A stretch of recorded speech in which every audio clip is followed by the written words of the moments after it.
Fala pessoalzinho, gente linda, boa noite. Só queria avisar que a música, a única música que tá liberada que não me bloqueia o vídeo depois.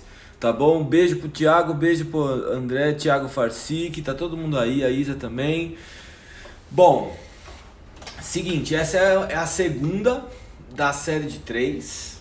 Então a próxima semana, na quarta-feira às 8 horas, também vai ter a terceira live. E depois na outra quarta-feira vai ter um workshop fechado sobre exatamente o mesmo tema dessas lives. Então o que eu fiz, a gente como se fosse uma empresa, né? Então o que eu fiz, né? Deixa eu achar. Vou estar a merda desse caderno fechado.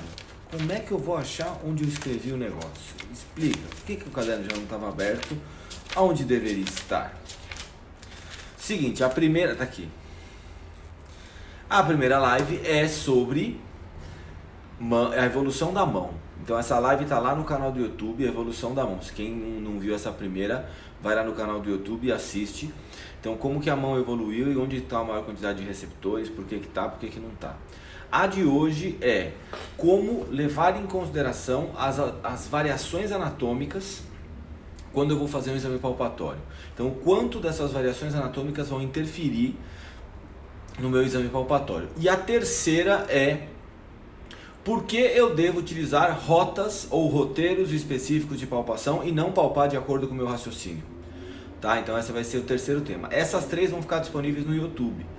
E aí depois eu vou fazer uma aula fechada, onde eu vou juntar essas três lives no resumo, e aí vocês vão ter o seguinte, vocês vão ter alguns dias para comprar o curso de técnica do curso de técnicas de palpação e anatomia palpatória com um preço promocional, porque se vocês entrarem lá no Hotmart hoje, vocês vão ver que o preço dele tá um pouco mais alto. Eu nem lembro quanto que tá lá, acho que tá 399, 499, alguma coisa assim. Eu vou baixar o valor do curso por 2 dias e depois eu vou voltar o curso pro preço normal. Entendeu? Então assim, eu vou ensinar vocês para que serve o curso e aí eu vou deixar uma promoção para vocês. E aí depois, se você não comprar, vai voltar para o preço normal. Tudo bem? Essa é a nossa brincadeira de agora.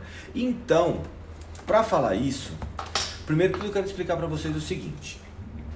Para fazer uma boa palpação, eu acho que está claro, todo mundo já sabe, não é nenhuma novidade, você precisa conhecer a anatomia, certo? Então, uma das formas de você conseguir aprender a fazer uma boa palpação é você palpar com um atlas de anatomia do lado. Porque, na teoria, tudo que você encontrar no atlas de anatomia, você vai encontrar no seu paciente. Então, se você tiver com o atlas de anatomia da parte dorsal, você vai encontrar no seu paciente a parte dorsal, o que está no atlas. Só que o problema é, e se o meu paciente tiver algum tipo de variação anatômica que normalmente os atlas são feitos num mundo ideal? Então, por exemplo, o Moore é um livro de anatomia de desenho. E a maior parte dos livros de anatomia são livros de anatomia desenhada. Tá? E eu acho que um dos únicos atlas de anatomia, que era um atlas de anatomia de foto, de imagem, era o do Yokoshi, né? do Cohen e do Yokoshi. E esse atlas de anatomia, se eu não me engano, não pode mais ser vendido. Ele foi proibido de ser vendido por alguns problemas que eu nem quero falar quais são, porque eu nem sei direito quais são eles exatamente. Tá? Então assim, você, para conseguir entender isso, você precisa entender o seguinte. O ser humano, nós humanos, não somos simétricos. Tá? Então nesse momento você está na dúvida dessa coisa que eu estou falando, olha para suas duas mãos. Olha para o seu dedo indicador, direito e esquerdo. Olha para o seu polegar, direito e esquerdo. Eles são iguais? Se eles forem iguais, você não precisa se preocupar com o que eu estou falando. Se eles não forem iguais, escuta o que eu estou falando. O que acontece? Naturalmente nós somos assimétricos. Em tudo. Se você ficar olhando para o meu rosto na live, que você vai ficar provavelmente, você vai perceber que agora eu consigo ver, ó. Você vai perceber que esse meu olho aqui é um pouco mais aberto que esse meu olho. E o meu nariz, ó. Esse meu nariz aqui parece um pouco mais aberto que esse. E se você olhar minha boca, ela movimenta mais de um lado que de outro. Por quê? Porque eu tenho assimetrias faciais. Essas assimetrias faciais acontecem em praticamente 100% das pessoas. Pode olhar qualquer pessoa de perto que você vai perceber uma série de assimetrias. Então a pergunta que eu faço é o seguinte, primeira de todas. Essas assimetrias, vocês acreditam que interferem quanto nas nossas funções? Sempre que eu vou falar de assimetria e função, tá? De assimetria, de alteração estrutural e função, eu gosto de falar do sistema porta. Para quem não sabe, o sistema porta hepático é um sistema que existe no nosso abdômen, né? Que é um sistema de drenagem, né? De absorção de nutrientes mediados pelo fígado. Então, como é que é esse sistema? Eu tenho meu fígado do lado direito do meu abdômen. Nele eu tenho uma veia grande, de grande calibre, que chama veia porta. Essa veia porta, ela se ramifica em veia mesentérica superior, que sai um pouco mais para cima e vai para o lado direito. Se ramifica na veia mesentérica inferior, que sai um pouco mais para baixo e vai para os órgãos do lado esquerdo. E eu tenho uma outra veia, que é a veia esplênica gástrica, que sai numa horizontal, né, dessa entrada da veia porta, na direção do baço. Então o que acontece? Nesse sistema eu tenho uma absorção de nutrientes que leva os nutrientes para a veia porta. Só que, vou contar um segredo para vocês, esse sistema ele não é exatamente assim. Eu tenho uma variação anatômica importante que acontece entre a mesentérica inferior e a esplênica. Por quê? Em algumas pessoas, a veia esplênica vai se conectar com a mesentérica inferior, a mesentérica inferior vai se conectar com a esplênica e a esplênica vai desembocar na porta, assim como a mesentérica superior. Em outras pessoas, a veia esplênica vai se conectar direto na veia porta e a mesentérica inferior na porta também. E em outras pessoas, a mesentérica, a esplênica vai se conectar na mesentérica inferior. Então eu tenho três possibilidades de acontecer do lado esquerdo. Em uma, a mesentérica inferior vai direto na porta. Em outra, a esplênica vai direto na porta junto com a mesentérica inferior. Na segunda, a mesentérica se liga na esplênica e vai para a porta. E na outra, a mesentérica vai para a porta e a esplênica se liga na mesentérica. Só que sabe qual que é o grande problema?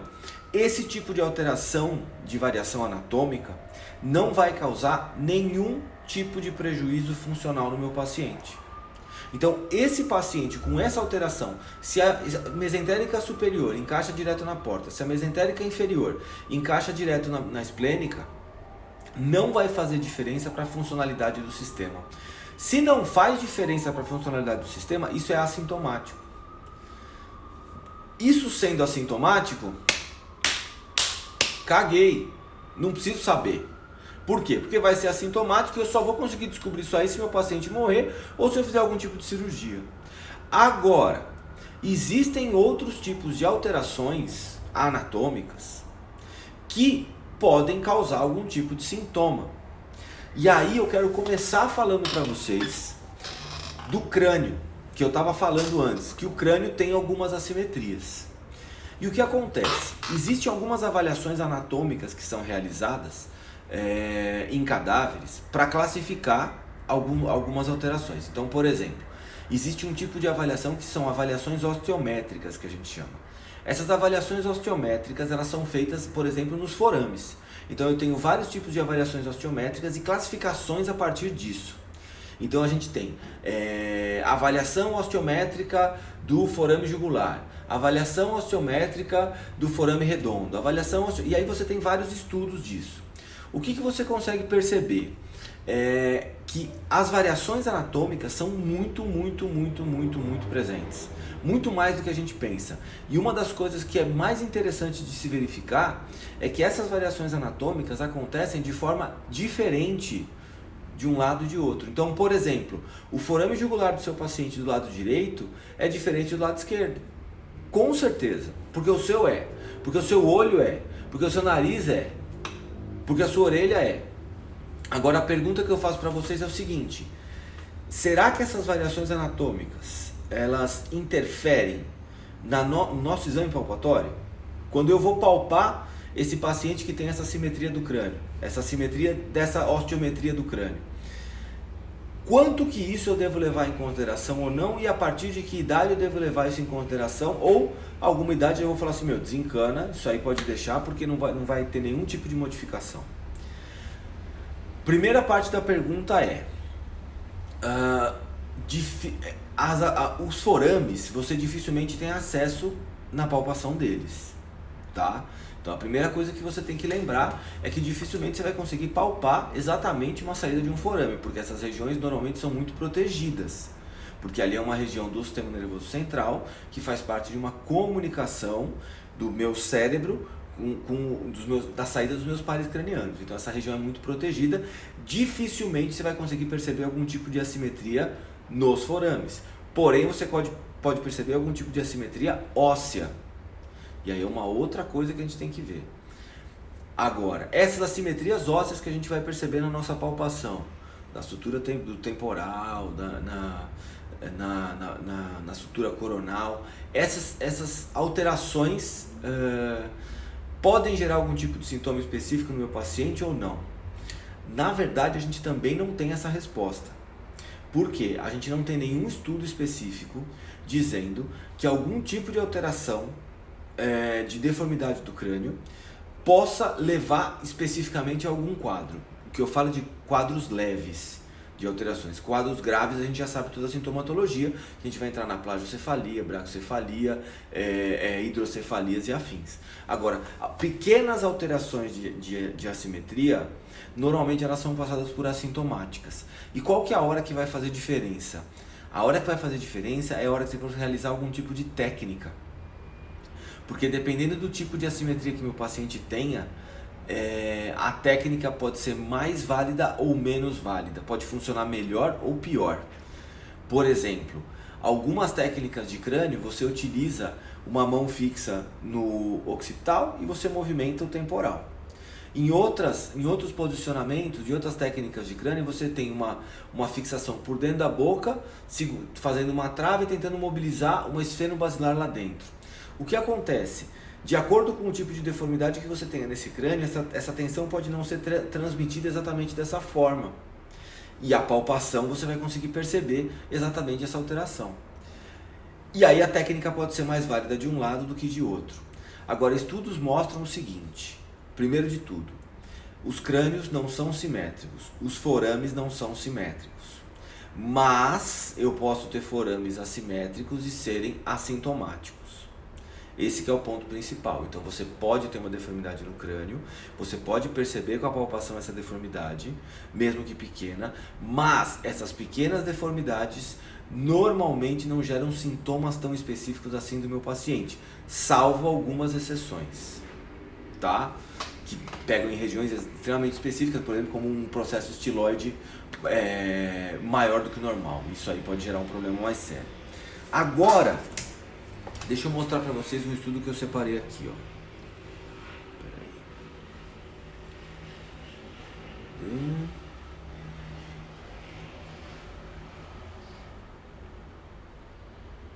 Aqui, ó. É um estudo que foi feito sobre anatomia, foi estudada a anatomia e a radiologia das variações da junção crânio-cervical. Então, o que a gente percebe? Que essa junção crânio-cervical, deixa eu mostrar a imagem para vocês. Eu não sei se vocês vão conseguir ver a imagem do processo basilar. Ó. Espera aí. Aqui são duas imagens do processo basilar. E o que a gente consegue perceber? Não sei se vocês conseguem ver a seta preta que tem nas imagens, tá vendo? É onde a gente tem as alterações. O que eles disseram nesse estudo? Que olhando para os dois lados dessa junção esfenobasilar, a gente percebe que, especialmente nesse paciente, que era um paciente de 79 anos de idade, que eles tinham o histórico do paciente lá, eles percebiam que ela se mobilizava de forma diferente de um lado e de outro. E a gente deve lembrar que a movimentação do crânio é feita na ordem de micra. E uma pequena alteração anatômica como essa pode provocar mais movimento de um lado que de outro, certo? Só uma outra coisa, os papers da live, depois eu vou deixar disponível lá no grupo do Telegram, tá? Então quem não tiver no grupo do Telegram, clica lá no link na bio, entra no grupo do Telegram, que depois da live eu vou colocar esses papers lá pro pessoal do grupo, tá bom? Então, na parte da esfenobasilar já tem uma diferença importante. E aí o que acontece? Eles também encontraram alterações importantes no forame magno e no encaixe da primeira e da segunda vértebra cervical, ó, com padrões diferentes anatômicos e radiológicos nos pacientes. Então o que eles encontravam? Os cadáveres, né, tinham alterações anatômicas importantes e especialmente assimetrias. Essas assimetrias podem determinar alterações de mobilidade de coluna cervical alta. A pergunta que eu faço é o quanto que a sua mão vai conseguir perceber esse tipo de alteração. O quanto que a sua mão consegue perceber esse tipo de alteração funcional e não confundir isso com algum tipo de disfunção. Porque, por exemplo, se eu tiver uma alteração estrutural na cervical alta, não vai adiantar manipular. Só que quando eu fizer algum teste de mobilidade específico da cervical alta, pode ser que ele me dê positivo. E se esse teste me der positivo em uma pequena amplitude, será que não é por causa de uma alteração estrutural? Então, será que você tem condições de sentir exatamente esse bloqueio com o teste de mobilidade que você vai fazer? Eu acredito que não. Os nossos testes de mobilidade costumam não ser tão específicos assim e nem tão sensíveis assim para detectar essas pequenas variações. E aí, quantas vezes você acha que você manipulou uma cervical alta que tinha uma alteração estrutural pensando que era uma disfunção? Eu acredito que eu tenha feito isso também. Só que eu preciso entender qual a incidência de variações anatômicas. É esse o ponto. Então, quando a gente olha aqui nesse paper, o que a gente percebe? Pô, eu tava com a tabela aberta aqui. A gente percebe que a incidência de variações anatômicas é relativamente alta. Cadê? Na junção crânio-cervical. Tá aqui, ó. Da ordem de... depois vocês vão ler o paper lá, vocês vão encontrar. Ó, é da ordem de... Dependendo da etnia, de 35% a 55%. Ou seja, de 35% a 55% das vezes, a junção crânio-cervical vai ter alterações estruturais. E agora, quer ver o outro dado que assusta? 80% das vezes, 80 um pouquinho mais, tá? 80 um pouquinho mais por cento das vezes, essas alterações estruturais na junção crânio-cervical são bilaterais. Ou seja, um lado é diferente do outro. Se a sua mão não tiver treinada o suficiente para perceber essas pequenas variações, você vai manipular a cervical alta achando que é disfunção e é alteração estrutural. Por quê? Porque a incidência é alta. Como é que faz para saber se tem algum tipo de alteração? Não dá, porque é só com um exame específico. Então você tem que treinar muito bem a sua mão para conseguir perceber essa alteração. O que dizem os estudos de palpação de movimento? Que a nossa palpação de movimento tem uma baixíssima confiabilidade. Então é esse dado que eu estou passando para vocês. A palpação de movimento hoje tem baixíssima confiabilidade.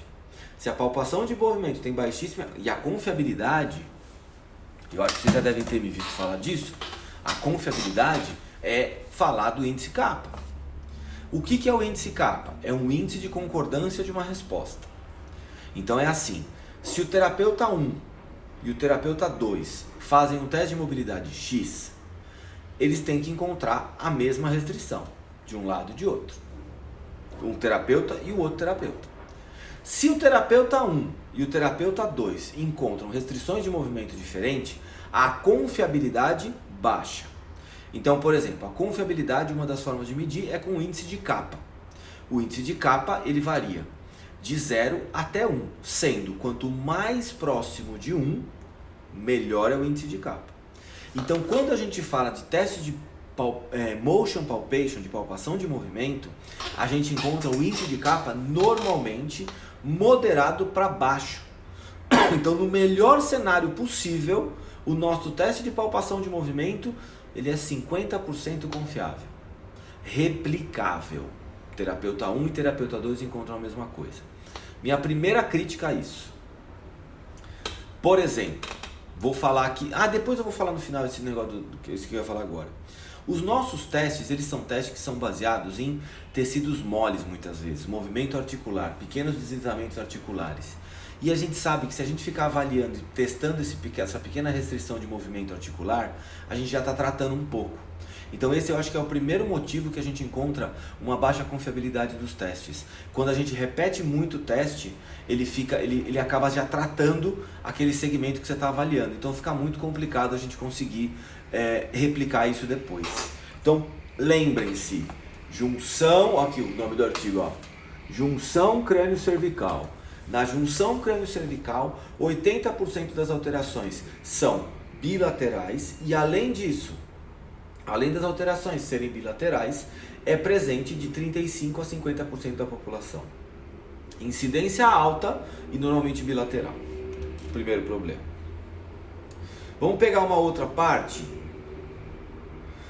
Por exemplo, variações anatômicas nas vértebras cervicais e na primeira vértebra torácica em homens. Sabe o que acontece? Eles avaliaram 100 homens, 100 humanos, né? 37 mulheres e 63 homens, porque no título tá man, e aí embaixo ele colocou female e male, eu pensei que era só homem. E aí a maior variabilidade foi demonstrada na primeira vértebra cervical ou no atlas. Então nesse outro estudo mostra que a maior variação nas vértebras cervicais é da cervical alta. Por isso que eu falei do cuidado que você tem que ter no teste de mobilidade lá. O que eles encontraram? Arcos acessórios, arcos ósseos acessórios, abraçando a artéria vertebral, bloqueando a artéria vertebral, em 13,8% dos indivíduos, de 100 pacientes. E isso era unilateral na maior parte deles. 93% deles era unilateral. E essa ponte lateral, essa estrutura lateral, que é transverso, num forame, que é restringindo o forame transversalmente ao forame, em 2% dos pacientes. Alterações na estrutura posterior das vértebras, das mais altas, em 3% dos pacientes e anteriormente em 1% dos pacientes.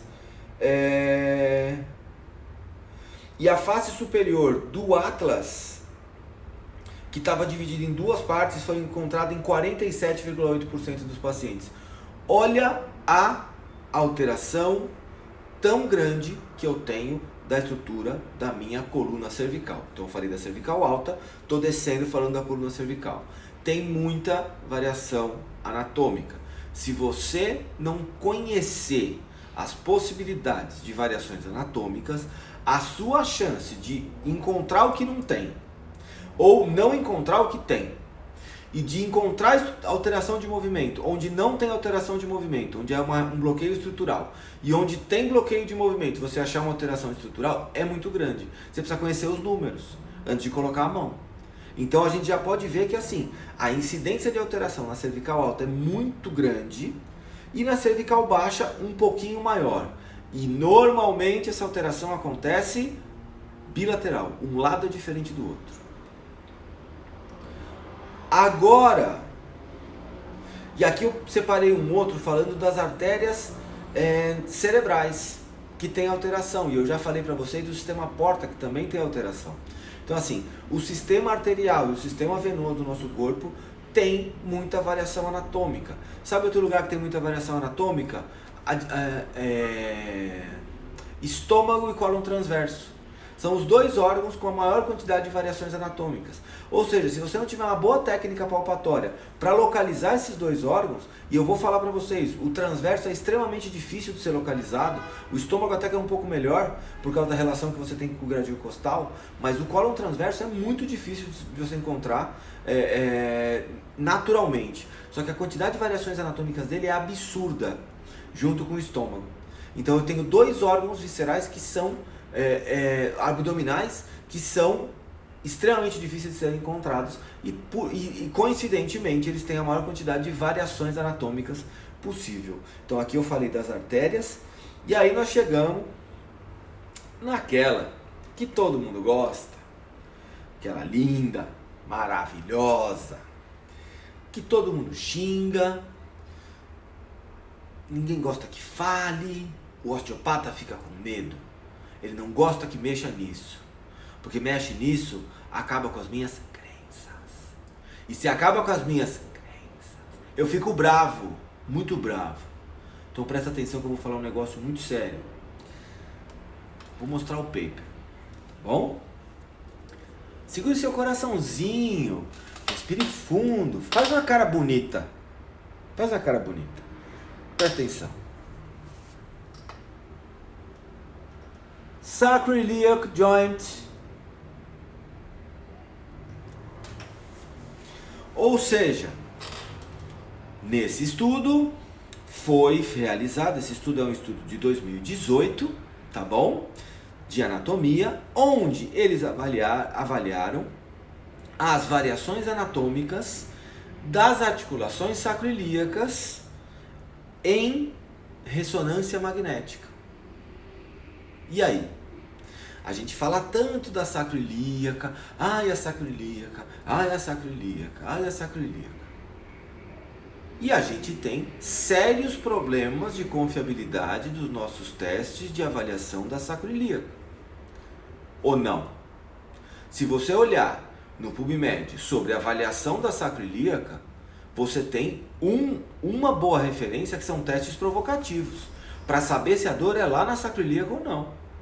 Agora, qualquer tipo de teste de mobilidade, de palpação de movimento que é feito na sacroiliaca, tem resultados horríveis de confiabilidade. É uma bosta de confiabilidade. Entendeu? E por que é uma bosta de confiabilidade? Porque a primeira coisa está exatamente no que eu vou falar para vocês.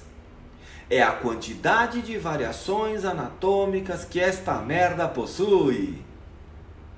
Então, a articulação sacroiliaca é uma articulação que tem muitas variações anatômicas. Se ela tem muitas variações anatômicas, eu vou perguntar para vocês agora, e pensa aí na tua cabeça a resposta. Quais foram os testes de mobilidade da sua sacroiliaca que você estava num curso de terapia manual, de osteopatia ou de quiropraxia, que você fez e o seu coleguinha repetiu esse teste e deu o mesmo resultado? Teste de palpação de movimento. Qual foi? Escreve para mim embaixo o nome do teste. Tá?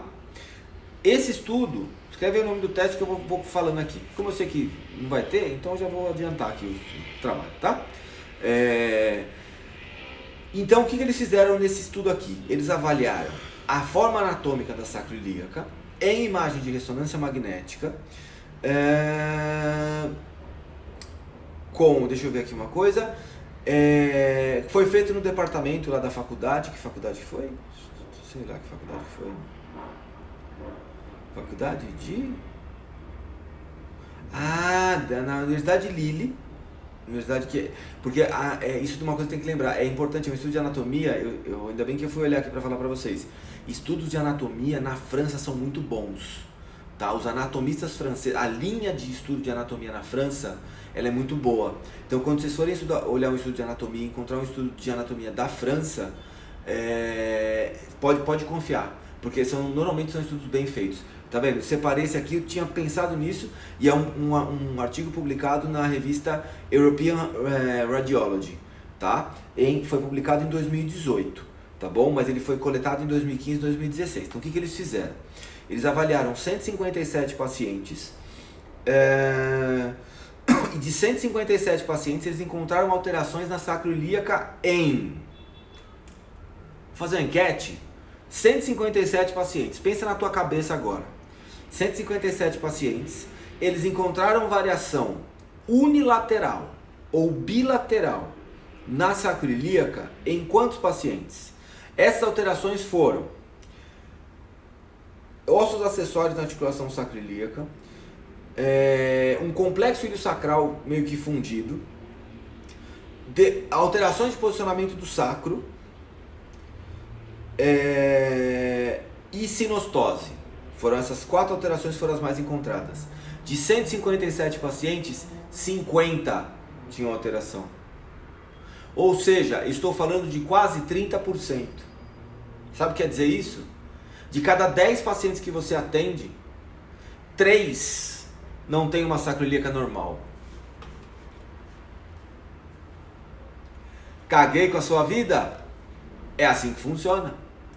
Então, de cada 10 pacientes, a incidência de alteração de anormalidade na sacroiliaca não dá isso, tá? Dá um pouco menos de 30%, porque é 50 de 157, tá bom? Então, como é que você vai querer, você bonito, que você está treinando sua mão, treinando a sua palpação, e aí você vai lá e coloca a mão na sacroiliaca do seu paciente e fala assim, tenho aqui um ilíaco anterior direito, tenho aqui um ilíaco posterior esquerdo, tenho aqui um sacro intraósseo e gyrus brevis. Se 30% dos pacientes têm algum tipo de variação anatômica, de cada 10 pacientes que você atende, 3. É óbvio que na sua turma de osteopatia vai ter a mesma incidência. Pode variar de 20% a 40%, pode aumentar um pouco. Agora, quer ver as imagens? Olha as alterações de sacroiliaca. Nas imagens aqui é muito interessante. Olha aqui, ó. Olha o que acontecia de alteração na articulação, ó. São vários tipos. Aqui é o ideal e aqui são as variações, ó.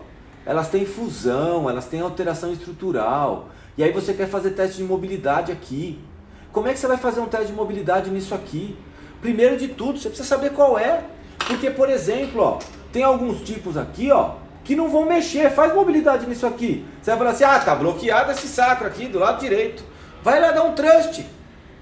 Mas dá um trust com vontade, hein, nego? Porque se você der um trust meia boca, a avaliação de mobilidade não vai mudar. Agora, se der um trust gostoso, você faz uma fraturinha aqui, ó, fica mexendo lindo. Entendeu? Isso acontece, ó, quer ver? Tem mais alteração aqui. Ó, ossos acessórios na sacroiliaca. Agora vamos falar de uma por uma. Ossos acessórios na sacroiliaca aconteceram em 11% dos pacientes. Complexo ilio-sacral, quando tem aquela fusão ilio-sacral, 11% dos pacientes também. Alterações de forma do sacro, defeitos do sacro, 13% dos pacientes. Sinostose, 0,6% dos pacientes. Tá? Foram as alterações mais comuns. E essas alterações aconteceram, por exemplo,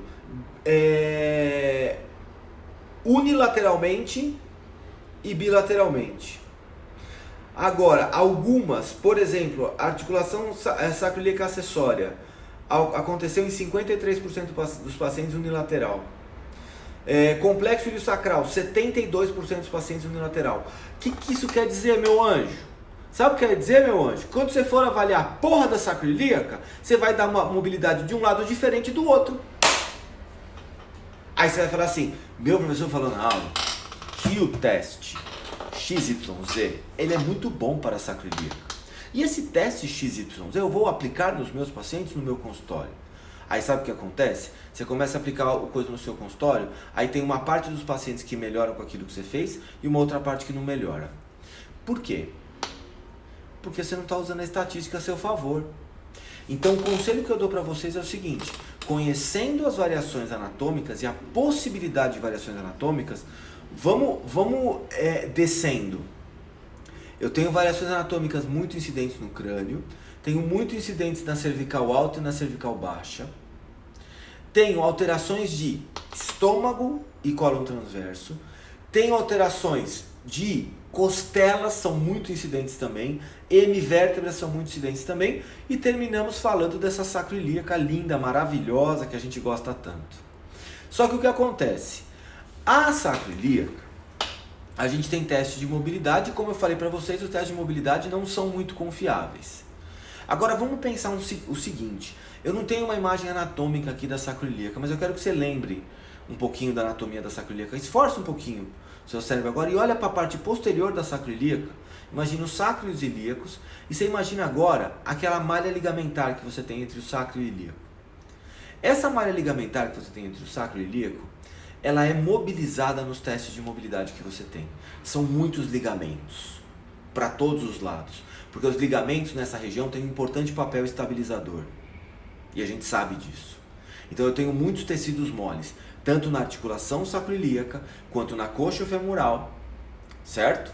E essas alterações e esse tecido mole, quando eu faço um teste de mobilidade, qualquer que seja ele, esses tecidos são mobilizados num sentido. E esses tecidos que são mobilizados num sentido, em um certo momento e numa certa repetição desse movimento, eles podem fazer o que a gente chama de stretching. Então, por exemplo, se eu falar do teste de Downing, o teste de Downing é uma bosta, mas ele é muito bosta, mas ele é muito ruim. Sabe qual que é a confiabilidade dele? 0,01. E o que quer dizer uma confiabilidade de 0,01? Um teste com uma confiabilidade de 0,01 quer dizer que de cada 100 vezes que esse teste é repetido, uma vez ele dá o mesmo resultado que a anterior. Vale a pena usar? Não, né? Não vale a pena usar. Só que, exatamente, tem que melhorar para ser ruim. Ele tem que melhorar um pouco para ser considerado ruim. Ele não consegue entrar na categoria ruim. Ele só não dá negativo porque o capa é quase impossível de dar negativo. Entendeu? Mas existe essa possibilidade. Então presta atenção no negócio. O teste tem uma confiabilidade baixíssima. Para que você vai usar? Agora eu vou te explicar uma situação, e é a única situação onde esse teste é interessante ser utilizado. Única situação. Você é um sniper e você só tem um teste para utilizar. Aí você vai usar o Downing. Uma vez só. Porque o problema do Downing é que na metodologia dele de replicação, como você faz o tensionamento da sacroiliaca a partir do Downing? Através da alavanca da coxa femoral. Você faz aqueles movimentos de Adel e Abdic.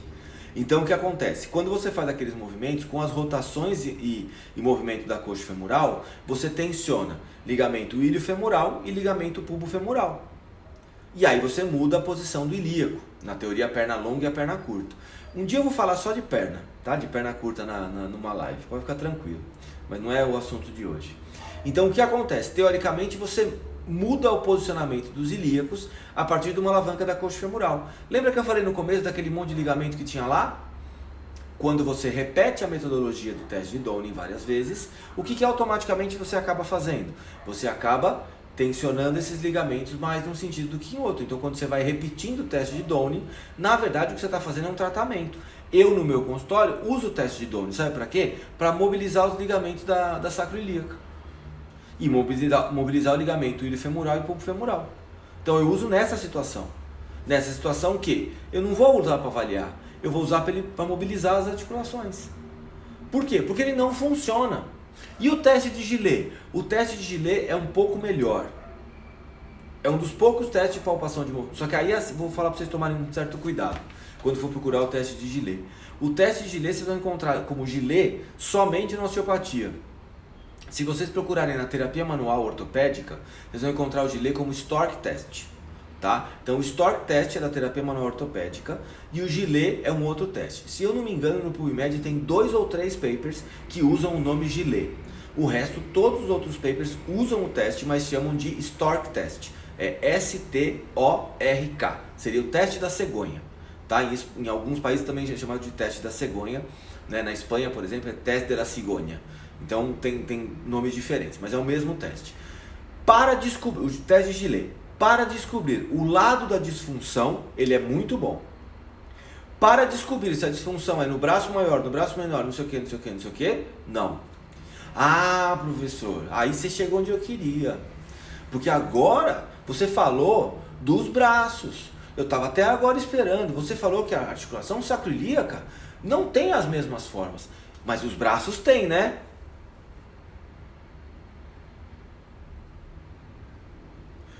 Um minuto de silêncio para os braços da sacroiliaca.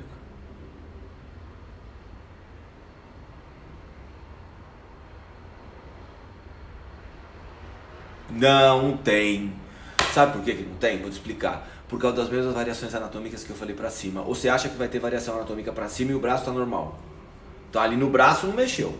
Não, ali é melhor não. Vamos só deformar pra cima. Ali não vai. Então aquela historinha que o braço é assim, ó. Vou te explicar um negócio.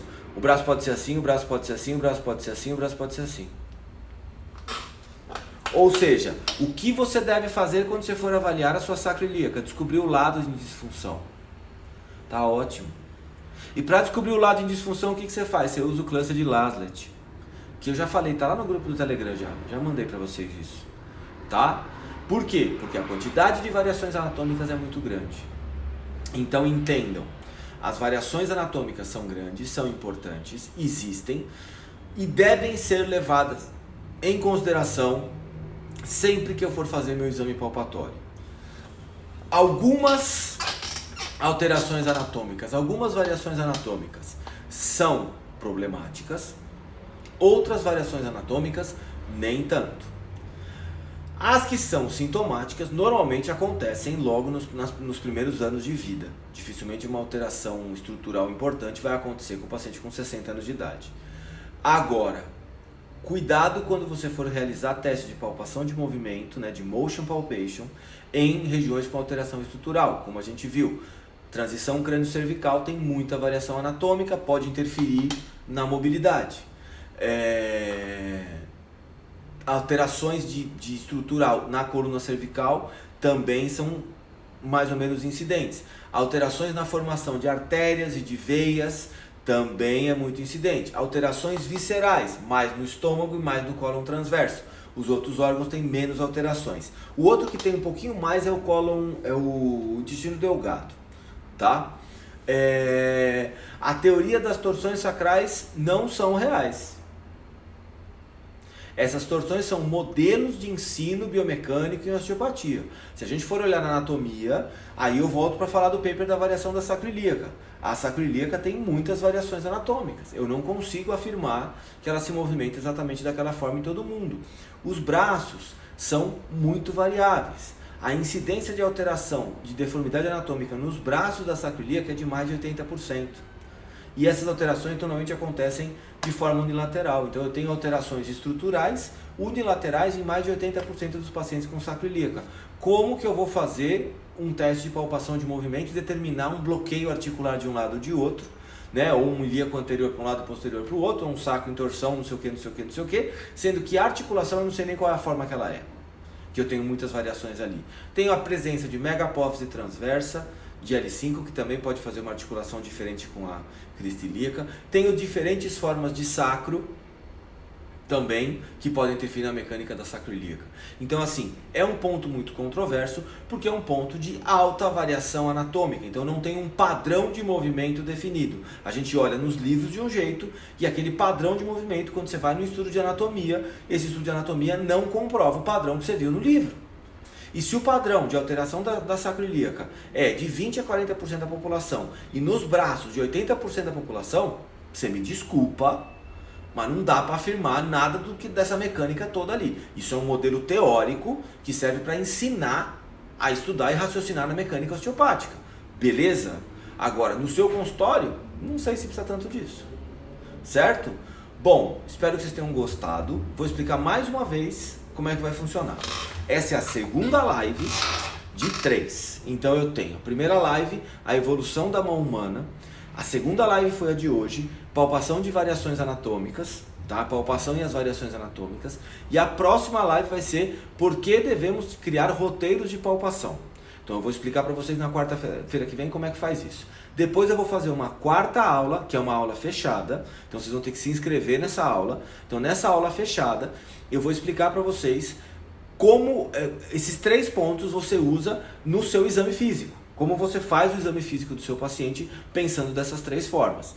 E aí eu vou deixar 2 dias para vocês poderem comprar o curso de técnicas de palpação e anatomia palpatória, que é um curso de roteiros de palpação online, lá no Hotmart. Se vocês quiserem entrar lá no link da bio, vocês vão ver lá, curso de técnicas de palpação, pode entrar lá e comprar, mas eu aconselho você a esperar um pouquinho, porque eu vou abaixar aquele valor, não sei quanto, tá? Então assim, não sei quanto ainda eu vou conseguir baixar aquele valor para vender para vocês esse curso, tá bom? A primeira tá lá no YouTube, tá? E essa aqui também vai lá pro YouTube daqui a pouco, tá? Já vou colocar essa aí lá no YouTube também, tá bom? Então espero que vocês tenham gostado, beijo e até a próxima, valeu!